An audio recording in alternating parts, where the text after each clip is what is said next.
Hello everyone. Today we will do some questions on the topics which we have completed, and these all questions lies in that syllabus only whatever I have taught you. Fine.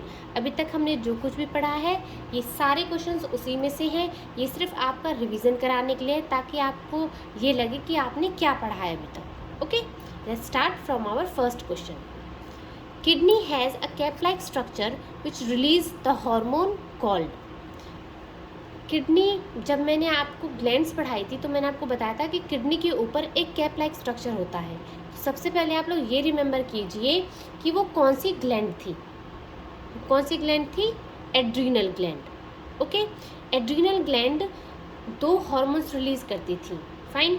यहाँ आपके options, यहाँ पे का question क्या है कि which hormone is released by that gland. Epinephrine, adrenaline, both A and B और none of these. मैंने यहाँ पे पहले से आपको टिक लगा के दे रखा है बोथ ए एंड बी, क्योंकि हमने जब पढ़ा था तो हमने 2 हार्मोन्स पढ़े थे जो एड्रिनल ग्लैंड रिलीज करती थी. कौन कौन से?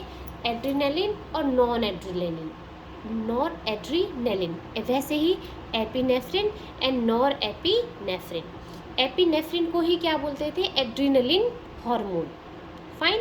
तो इसका मतलब जो एड्रीनल ग्लैंड थी, कौन सी ग्लैंड है वो आपकी? एड्रीनल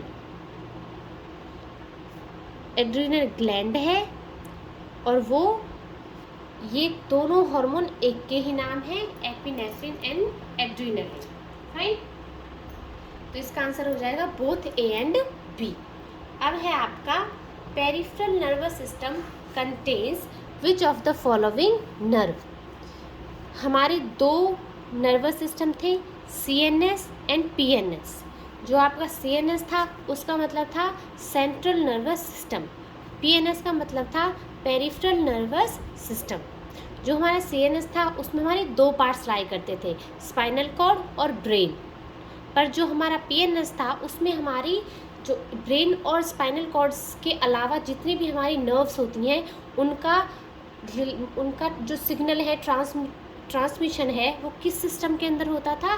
पेरिफेरल नर्वस सिस्टम के अंदर होता था. तो आपको बताना है कि इसमें वो कौन सी नर्व थी जो पेरिफेरल नर्वस सिस्टम के वर्क में फंक्शन परफॉर्म करती थी. Motor nerve, afferent nerve, sensory nerve या नन ऑफ दीज. तो वो कौन सी नर्व थी? Afferent nerve. और इसके साथ एक और थी इफरेंट नर्व. फाइन. इनका फंक्शन आप फंक्शन ऑफ ग्लैंड्स वाले वीडियो में देख सकते हैं. Parts of small intestine in correct sequence. ये क्वेश्चंस बहुत ही सिंपल है, बट कई बार हम कंफ्यूज हो जाते हैं और सिंपल क्वेश्चंस को भी आंसर नहीं कर पाते.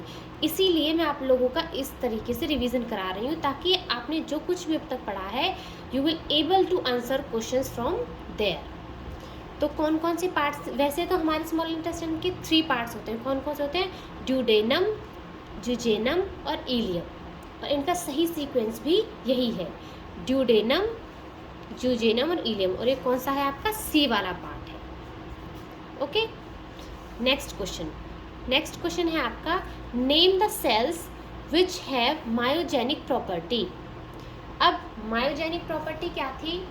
ऑर्गन की अपने आप सारे फंक्शंस परफॉर्म करने की प्रॉपर्टी और अपने सारे जितने भी फंक्शंस हैं उन सबको कंट्रोल करने की प्रॉपर्टी क्या थी? Myogenic property. और ये किस सेल्स में थी आपको ये बताना है. सबसे पहले आप ये याद कीजिए कि मायोजेनिक जो प्रॉपर्टी वो थी वो किसकी थी? वो थी हार्ट की. और हार्ट की जो मसल्स हैं उनको हम क्या कहते हैं? उनको हम कहते हैं कार्डियक मसल्स. तो मायोजेनिक प्रॉपर्टी किन मसल्स के पास होंगी? कार्डियक मसल्स के पास. जबकि स्केलेटल मसल्स वॉलेंट्री होती हैं और विसरल मसल्स इनवॉलेंट्री होती हैं, और ये दोनों ही नर्वस सिस्टम के कंट्रोल में होती हैं. ओके. नेक्स्ट है हमारा vocal cord is present in which part. Fine. This is very simple question. अगर आपने वीडियो देखी होगी तो आप इजीली आंसर कर सकेंगे कि वोकल कॉर्ड कहाँ प्रेजेंट थी, कौन से पार्ट में प्रेजेंट थी. लैरिंग्स में थी, फेरिंग्स में थी या ट्रेकिया में थी? वो थी लैरिंग्स में. और इसे लैरिंग्स को वॉइस बॉक्स भी कहते हैं, ठीक है। और वॉइस बॉक्स इसीलिए कहते हैं क्योंकि इसमें वोकल कॉर्ड प्रेजेंट होती है। नेक्स्ट एंड लास्ट क्वेश्चन है हमारा, blood carried from lungs to heart. ध्यान से इस क्वेश्चन को पढ़ना कि लंग्स टू हार्ट, लंग्स से हार्ट में जब ब्लड आता है वो किस वेसल के थ्रू आता है। सबसे पहले तो मुझे ये बताओ कि जो लंग्स से हार्ट में ब्लड आ रहा होगा वो ऑक्सीजनेटेड होगा या डीऑक्सीजनेटेड। ऑफ कोर्स वो ऑक्सीजनेटेड होगा। फाइन।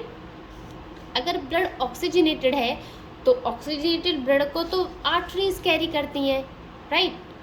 बट मैंने आपको एक एक्सेप्शन बताया था कि एक वीन है जो ऑक्सीजनेटेड ब्लड कैरी करती है ड्यू टू सम रीजंस, तो वही इसका आंसर है। तो इसका आंसर क्या होगा, पल्मोनरी वीन। अगर यहाँ आ जाता कि blood carried from heart to lungs तो हमारा आंसर क्या होता, pulmonary artery. Fine. I hope this session is useful for you and you will able to revise your all knowledge which you get from the previous videos.